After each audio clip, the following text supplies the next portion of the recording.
Welcome back. Rudyard Griffiths here, the publisher of The Hub. We're recording the second half of the Roundtable. We're doing this live for our audience tuning in. We appreciate you being here, and if we get opportunities, Sean, we'll take some questions from the live audience. We promised on the second half of the Roundtable to discuss the kind of political fallout that we've seen from the Trump tariff threat and everything that happened this week. And I got to say, Sean, I think this has been a really tough 7 days for the Conservative Party and its leader, Pierre Poilievre. The Liberals seem to be using this moment, this feeling of national crisis, to perform a pretty remarkable reset of their party, its policies, and simultaneously, prorogue Parliament and continue their Liberal leadership contest. So hats off to the Liberals. I mean, they are spinning a lot of different plates here, but right now, none of them seem to be falling. And the one that kind of, I think, has surprised me is the extent to which they seems to have gone through a deathbed conversion about the lack of competitiveness in Canada's economy, the extent to which we need to suspend the capital gains tax. We've got the Liberal resource minister talking about building a pipeline through Eastern Canada to Tidewater. Yes. This is a remarkable reversal, is it not, Sean? Yes. What's the old Groucho Marx line? I have principles, but if you don't like them, I have others.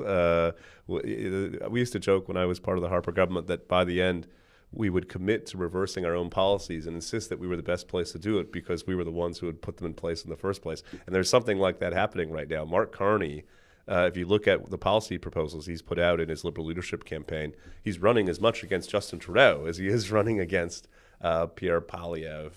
But to pull back a bit more broadly to the point that you make about the shifting political dynamic in Canada, of course that's true. Later today we'll have a new podcast episode with Darrell Bricker, from Ipsos, of course, and they have new data that shows that over the past 2 weeks, the Liberals have increased by 8 points, which is pretty remarkable in a 2-week period. The Conservative lead is now down to about 13 points from a high well north of 20, as you know.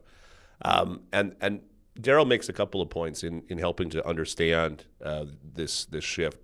The first is that public demand for change is falling. Because, of course, they're so gripped, as we discussed at the beginning, on the immediacy of the Trump tariffs and the indignity of his provocations towards us.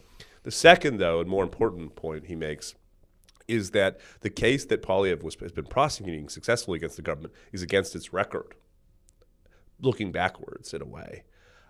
What these issues have done is almost enabled the government to expunge its record and reposition itself as a immediate and future-looking government. It's like the last 10 years simply didn't exist. I mean, who was not, frankly, all that focused on the border? Yes. Who was disinterested in free trade inside Canada? Yes. Who opposed, philosophically and otherwise, bringing Alberta's heavy bitumen through pipelines to Eastern Canada? Yes. And now all of this, Sean, is just what's new is old and what's old is new. I mean, it is a remarkable flip. Yes. And then there's the added element, Roger, that in a moment like this, it's just inherently hard for the opposition leader to position him or herself as part of this broader story. I mean, he's kind of damned if he does, damned if he doesn't, right? I mean, on one hand, he wants to prosecute a case against the government as the opposition leader and someone vying to be the prime minister. But if he pushes that too hard, he positions himself in a way as on the same side as Donald Trump criticizing the Trudeau government and Canada. And so I think that what you've seen over the past week or so is the Conservatives struggle a bit to find their voice on how to contribute to the broader public conversation in a way that doesn't disarm its capacity to criticize the government, but one that doesn't sort of cross a line, if that makes sense. And what we've seen in recent days is announcements from Poilievre on interprovincial trade barriers, border security, fentanyl, criminal sentencing, and so on, which I think are generally useful and good. But man, Donald Trump looms large over our public conversation, and that's just a challenge that Poilievre and his team are facing. Yeah. So for our audio listeners, we are experimenting today with a live stream of the back half of the roundtable here. We're going to take some questions now from viewers about what they are hearing. And I think one of the key things, Sean, coming through in the questions that the audience is asking are about the extent to which the Conservatives can push back. What is the strategy? Because Pierre Poilievre has tried to, I don't know, Sean, I think, do a pretty remarkable job of presenting himself and his party as a, quote, Canada First party. Yes. But there's a change now, a change in the mood in the country. Maybe some of the more edgy parts of his political persona and platform are less attractive now when there's one issue that people care about, yes, and the other 1,000 are secondary, yes, to what the heck's going to happen with the Canada-U.S. relationship. Am I going to lose my job? Are my groceries going to go up, X% over the coming months? So how do you think the Conservatives are positioning themselves here? It seems like they're doing all that they can, but would there be some, different ways to try to push back against what's clearly momentum with the Liberals? Yes. Yeah, I think that's right. I think those are precisely the questions that the Conservatives need to be asking themselves. I think one criticism that could be levied against the Conservatives is that they took too long to recognize that this shift was happening, that they were still talking about carbon taxes and all the rest when it was self-evident to most of the rest of us that this was the only issue that matters. And as I said, Daryl Bricker has polling that indeed confirms that's the case. Canada-U.S. relations went from being, number 50 on the top priorities advancing concerning Canadians to now number 1. And so they finally got there. One could argue they got there too late, but they are there now and looking for ways to try to engage with that issue. Here's an idea. I think you should go to the United States. I think you should deliver a major speech, maybe at the Economic Club of New York or something like that, where he both talks about his vision for Canadian competitiveness and a constructive Canada-U.S. relationship, but he is also unequivocal when it comes to pushing back against some of these provocations that we've seen from the president, including the ongoing musings about being the 51st state. There's always something, Roger, about a Canadian going to the U.S. and delivering that message that generates interest amongst Canadian media and the Canadian Mark public. Carney on the Jon Stewart show. Exactly. And so that's not a panacea, but I think it's the type of things that ought to be on the table, and they probably weren't on the table a week ago. Yeah. We had Oren Cass in Canada this week doing some talks for the Hub in Ottawa and Toronto. And an interesting guy, someone who's really at the center now of this shift in conservative thinking about the economy, about free trade. He is in the Trump camp, but he's probably one of the most sophisticated and thoughtful synthesizers, yes, of the Trump America First agenda when it comes to economics.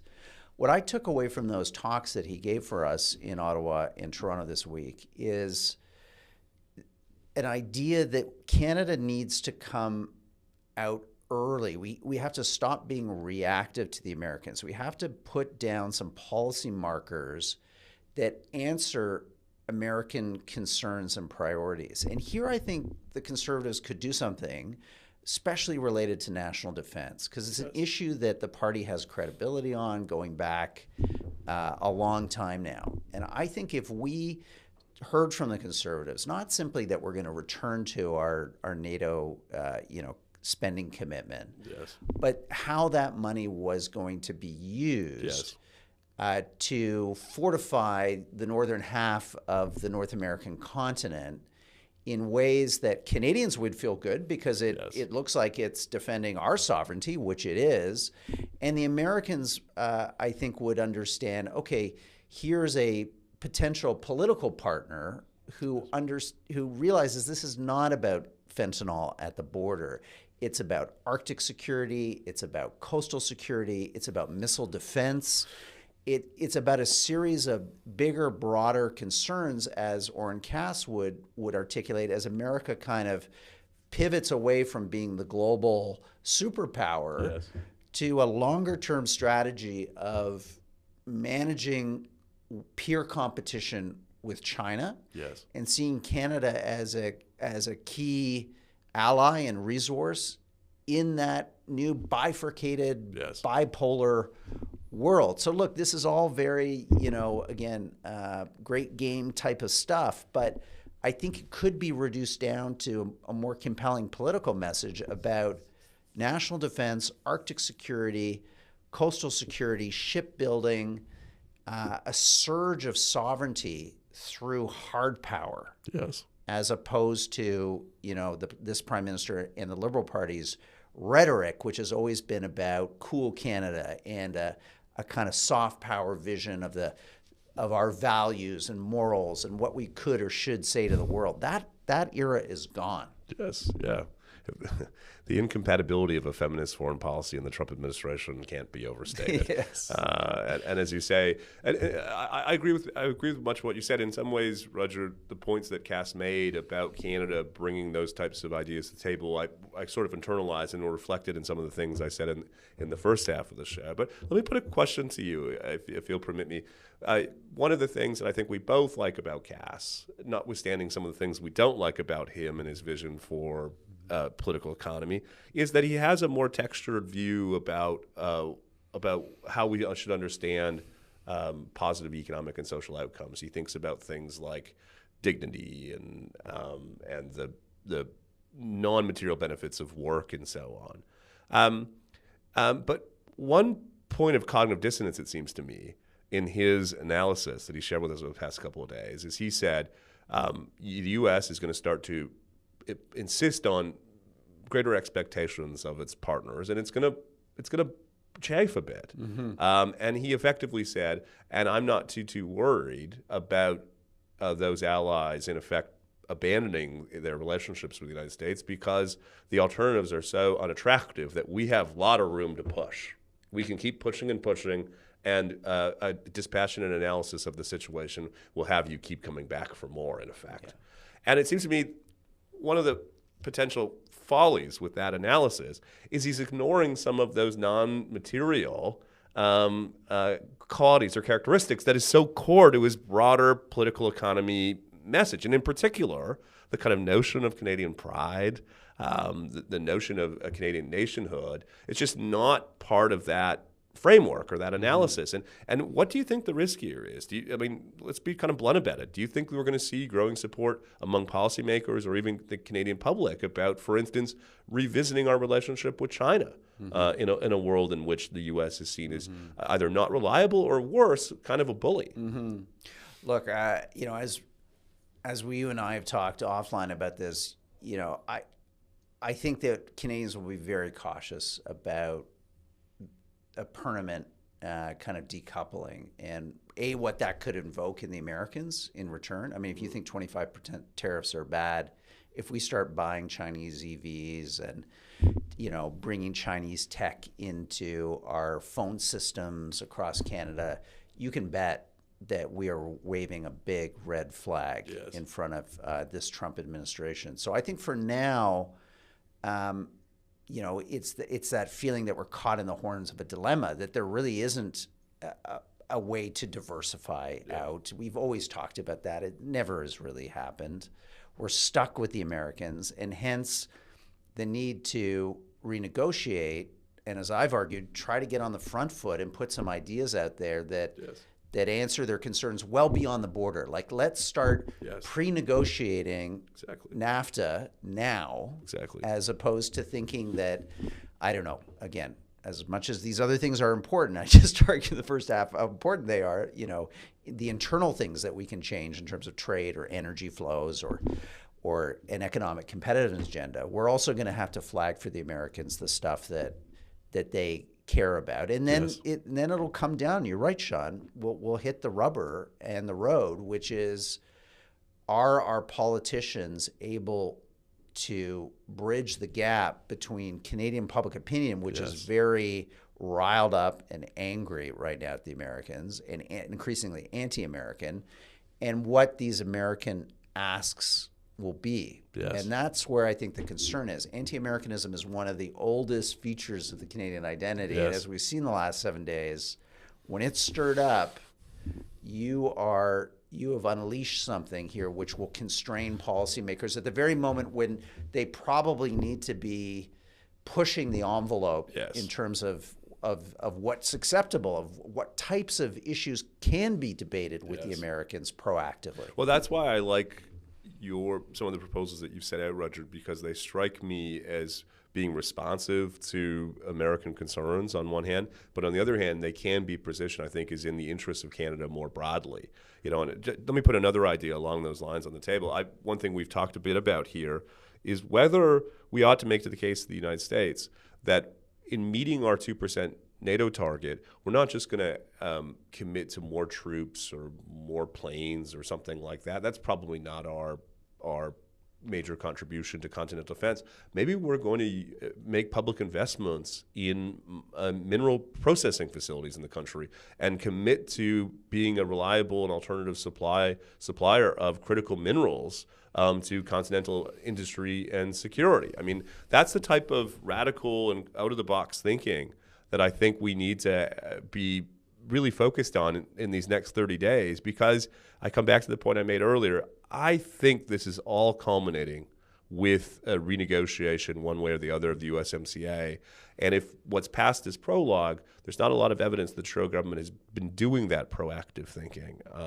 And we can't show up at that table and have the terms dictated to us by the Trump administration. We need to come, in effect, with our own plan to try to get a deal that is satisfactory to the Americans, protects our access to the American markets, but as you say, is cognizant of the current political moment we're living in Canada. Yeah, well said. Well, look, let's stick a pin in the show here for our Hub Heroes and Hub Fellows who are listening to the paid back half of the program, and just thank them for their generous support. And then we'll stick around a little bit longer with our live YouTube audience, just go over any final questions that people have posted to the discussion board. So goodbye to our Hub Heroes and Fellows. We'll talk to you again next Friday, no doubt after another action-packed week. Okay, Sean, we're just on now with our YouTube community. So thank you, everybody. We've been experimenting with this today. So there's been a couple technical glitches, but we are up with you live, and we really appreciate all these questions that have come in for the back half of the show. Sean, let's maybe take some of these in stride here, what our audience is saying. Why don't I pick one out, and then you can pick one out. Tracy's asking, I worry Canada does not have the political personnel to manage the new reality of economic aggression by the United States. So what do you think about that, Sean? This is new, right? I mean, our entire generation has grown up in a free trade era with America. Yes. You've worked in Ottawa. When you suddenly have these shocks to the system, where do you find the expertise to begin to think about things in a totally different way than everybody around the table has been thinking about them for decades? Yeah, I think this is an urgent need. One of the reasons we were so glad to have Warren Cass here over the past couple of days is because, while he can't explain all of the particularities of Donald Trump's posts on Truth Social, he can give us a sense of what people around Trump are thinking when it comes to America's relationship to the world, its relationship to Canada, and the potential for a broader geopolitical restructuring. And so it seems to me that's a really urgent need for Canadian policymakers to try to understand what's motivating the administration at that ideational level. And I think you're right, Roger. Not only have these people grown up in an era of polarity and neoliberalism and globalization, all the rest, they also aren't steeped in a lot of the major developments on the new right in the U.S. for which Trump is sort of a cipher. And so I think a 101 on the new right, people like Cass, people and people in and around Trump, I think is really important to understanding what's what are the underlying assumptions and ideas that are behind what we're seeing from the administration? Latakia kind of jokes, maybe tongue in cheek, I can't wait to be the 51st state. I mean, to what extent, Sean, do you think that there could be a growing constituency in Canada for that kind of deeper economic integration? I think that's what Lata's getting at here. It's like, how many Canadians are out there that could say, and if on one hand it's tariffs and we're sitting behind a tariff wall, on the other hand it's a very deep integration of our two economies. Maybe we keep the dollar, but other than that, there's an intermingling of financial regulation, of consumer standards, of market access. How many Canadians do you think are on board with that? I think it'd be a tough sell right now, for sure. There's a reason why economic union has not gotten more political traction in the past, and now it strikes me as an inopportune time to try to make that case, even though I alluded to it in the audio version of the podcast. But things like common tariffs, things like a carbon border adjustment policy that surrounds our continent, those are types of ideas I think that could find some resonance. We have shared interests when it comes to our relationship with China, for instance. That may be an opportunity to work on some of those issues. So, you said it well earlier. The gap between what I could persuade myself are Canada's economic interests and what may be politically feasible in the moment is pretty large, and it's going to take some real leadership, I think, to make the case to Canadians that gap needs to close in the long-term interests of the country. Excellent. I'm enjoying this. Let's take a few other questions here. We've got Janine Jazz asking, should Canada have a more forward-looking economic policy that relies less on resources overall and the American economy? So, Sean, is there a smart way to decouple? Like, because as we were talking earlier, the problem is, we're trying to encourage trade. We have more trade agreements, I think, than any country, any advanced economy in the world, but it really hasn't budged the portion of our GDP, the large portion of our GDP tied up in U.S. trade. So what could be the more radical plan in your mind if we really said, okay, there isn't the political consensus to do integration, regardless if Trump goes away or not, America is an unreliable partner. Yes. If you really wanted to supercharge that decoupling, how would you do it? That's the age-old question, isn't it? Yeah. As you say, we aren't the first Canadians to ask ourselves this question. There's a long tradition of intellectuals and politicians talking about diversification. I think, for instance, of Mitchell Sharp's third option policy, which incidentally in the early 1970s comes out of a similar era of nationalist fervor in the country and a sense that the U.S. is unreliable. And by the end of that process, Roger, we have a Canada-U.S. free trade agreement for a reason. That for reasons of language and culture and legal systems and transportation and all the rest, the overwhelming power of the north-south pull is just so strong. And so, yeah, of course we should be looking at ways to try to adjust our trade on the margins. Interprovincial trade is a great example. But I think starting from the premise that there's a scenario where Canada's relationship with the U.S. is significantly diminished, I think is probably the wrong way to think about the right solution or right responses to what we're living through. Jeremiah's got a good question here. How will an election cycle focused on a NAFTA renegotiation affect voter sentiment and turnout? It's kind of like Back to the Future, isn't it? It's like the '88 election all over again, maybe with one party offering a less integration, more Canadian, flag waving and chest thumping, and another party being perceived, in fact or reality, as being more pro-American, more in favor of deeper integration. Maybe, although my sense is that Poilievre and the Conservatives will be careful about positioning themselves along those lines. So we could end up with something like the backdrop of the 1980 election, but instead of parties on opposing sides, we have two parties essentially lined up. And so you have two John Turners, essentially, and no Brian Mulroney. But one point that Jeremiah makes that I think is worth emphasizing is the salience of this issue. You know, talking to Daryl and others, Rudyard, and you've been around a bit longer than me. You know, Daryl will tell you that you know, maybe with the exception of COVID, which is pretty extraordinary, you maybe you have 9/11 for a fleeting moment that has the same level of salience across the Canadian population. Maybe the 1995 referendum. Like, we are talking, this is an extraordinary moment.